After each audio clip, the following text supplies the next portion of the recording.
to Rising Suns Academy.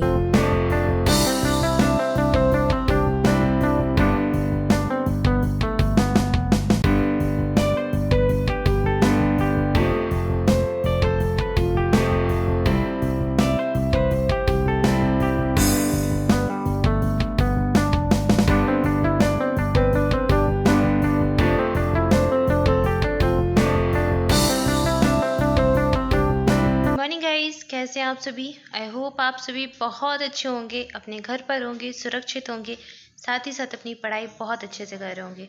दोस्तों, आप सभी का बहुत बहुत स्वागत है हमारे इस प्लेटफॉर्म पर। आज है 14 मई 2021 और हम देखेंगे 14 मई का करंट अफेयर। चलिए स्टार्ट करते हैं आज का करंट अफेयर। आज है 14 मई 2021 और हम देखेंगे 14 मई का करंट अफेयर। तो मैं दिव्या गुप्ता आप सभी के साथ जुड़ी हूँ करंट अफेयर के सेशन में। पूरा वीडियो ध्यान से देखना है, वीडियो के लास्ट तक बने रहना है।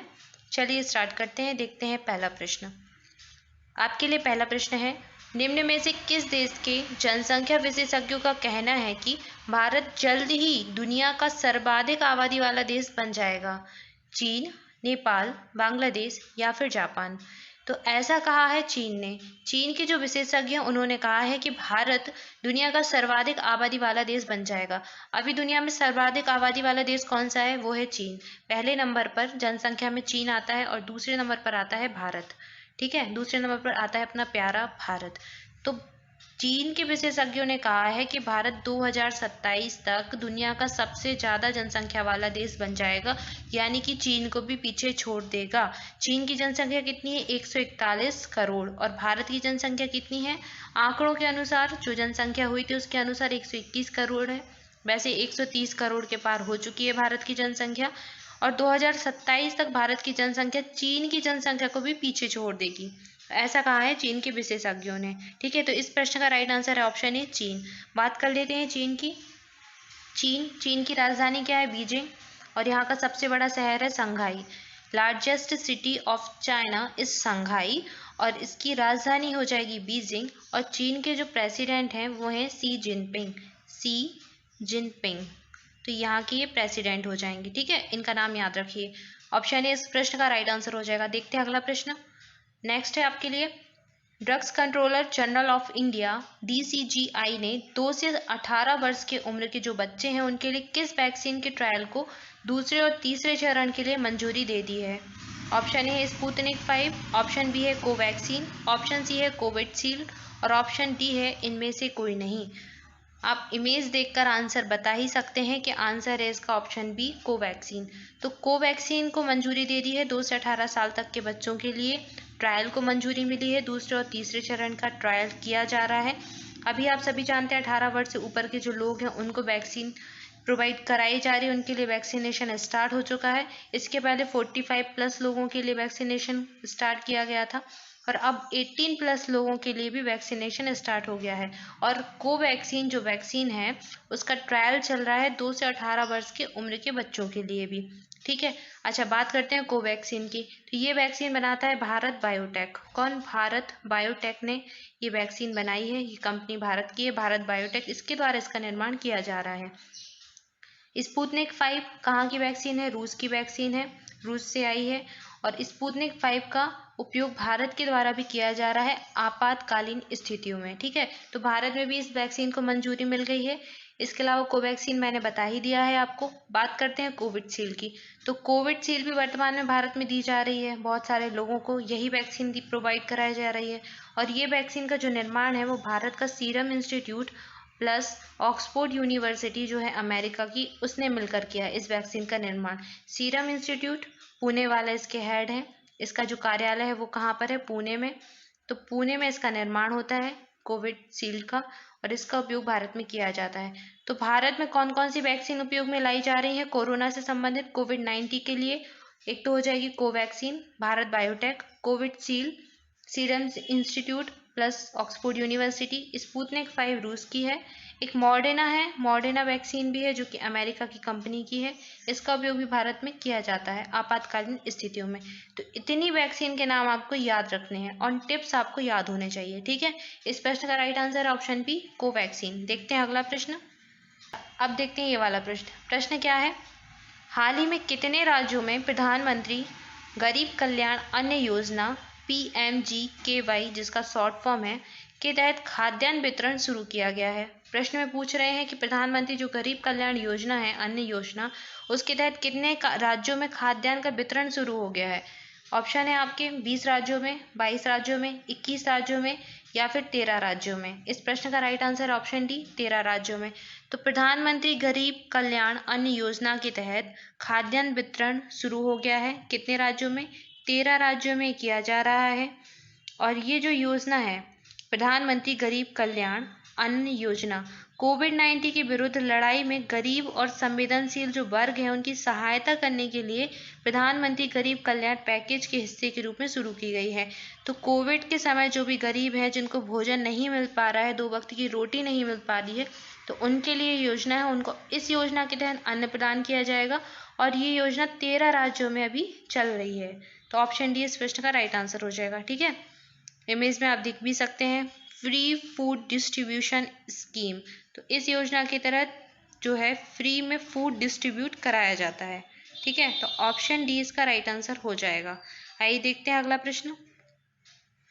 अगला प्रश्न है आपके लिए, हाल ही में शेख जायद बुक पुरस्कार जीतने वाली पहली भारतीय महिला कौन बन गई है? ऑप्शन है आपके डॉक्टर ताहिरा कुतुबुद्दीन, कुमुदिनी रस्तोगी, अनुकृति शर्मा और डॉक्टर समी गौतम। इस प्रश्न का राइट आंसर हो जाएगा option A doctor Tahira Qutubuddin.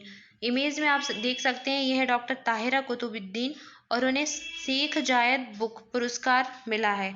और ये जो हैं डॉक्टर ताहिरा कुतुबुद्दीन, ये ऐसी पहली भारतीय महिला बन गई हैं जिन्हें ये पुरस्कार मिला है। ये मुंबई में जन्मी हैं, एक प्रोफेसर हैं तथा अरबी ऑरेशन आर्ट एंड फंक्शन के लिए सम्मान इनको दिया गया है।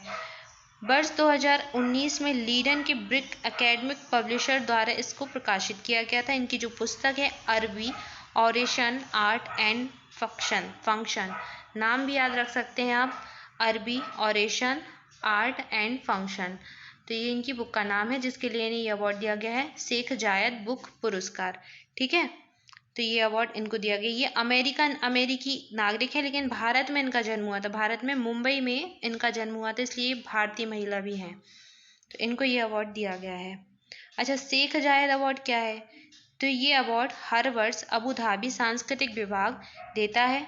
साथ ही साथ अरबी साहित्य के क्षेत्र में अनुकरणीय कार्य करने वाले लेखकों को सम्मानित किया जाता है इस अवार्ड के तहत। और ये अवार्ड एक तरीक़ा से यहाँ का अरबी नोवेल के नाम से भी जाना जाता है, इसको अरबी नोवेल के नाम से भी जानते हैं, शेख जायद बुक पुरस्कार। तो ये मिला है भारतीय महिला को, डॉक्टर ताहिरा कुतुबुद्दीन। इमेज में आप देख सकते हैं, यह है doctor Tahira Qutubuddin. Option A इस प्रश्न का राइट आंसर हो जाएगा। देखते हैं अगला प्रश्न। अगला प्रश्न है, HDFC बैंक और कॉमन सर्विस सेंटर के संयुक्त प्रयास से किस नाम से चैटबॉट है, जो चैट बॉक्स है, चैटबॉट है, जो लॉन्च किया है? यहाँ पर लॉन्च है, लॉन्च किया गया है। ऑप्शन है आपके EBA, SDA, HCA, EDA। Simply आपसे प्रश्न में पूछा जा रहा है कि HDFC बैंक और कॉमन सर्विस सेंटर ने कौन सा चैट बॉक्स लॉन्च किया है? तो ऑप्शन है आपके, इसका सही आंसर हो जाएगा EBA।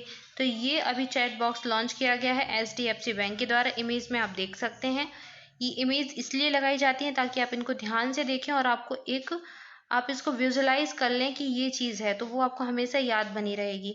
तो everything about your loan account EVA जो चैट बॉक्स है, ये लॉन्च किया गया है HDFC बैंक और कॉमन सर्विस सेंटर के द्वारा। ठीक है, ऑप्शन ए इसका राइट आंसर हो जाएगा। देखते हैं अगला प्रश्न। अगला प्रश्न है, कौन सी भारतीय क्रिकेटर कोरोना वैक्सीन लगवाने वाली पहली महिला खिलाड़ी बन गई है? इमेज में देख के आप समझ ही गए होंगे कि आंसर क्या हो जाएगा। ऑप्शन है आपके स्मृति मंधाना, मिताली राज, PV सिंधु या साइना नेहवाल। 2 ऑप्शन तो वैसे ही अलग हो जाएंगे क्योंकि ये क्रिकेटर ही नहीं है। PV सिंधु आपकी क्या है, एथलेटिक्स है, और साइना नेहवाल क्या है आपकी बैडमिंटन खेलती हैं। और स्मृति मंधाना और मिताली राज, तो इमेज में देख के समझ गए होंगे कि ये है स्मृति मंधाना। तो आंसर भी हो जाएगा ऑप्शन ए राइट आंसर, स्मृति मंधाना पहली ऐसी भारतीय क्रिकेटर बनी है जिन्होंने कोरोना की वैक्सीन लगवाई है। ऑप्शन ए इसका राइट आंसर है। देखते हैं अगला प्रश्न। नेक्स्ट है, किस भारतीय मूल के इम्यूनोलॉजिस्ट को राष्ट्रीय विज्ञान अकादमी के लिए चुना गया है? ऑप्शन है आपके शंकर घोष, तरुण तेजपाल, अरविंद कुमार, राजीव दीक्षित। इस प्रश्न का राइट आंसर हो जाएगा ऑप्शन ए शंकर घोष। शंकर घोष इम्यूनोलॉजिस्ट हैं भारतीय मूल के, राष्ट्रीय विज्ञान अकादमी के लिए अभी हाल ही में इनको चुना गया है।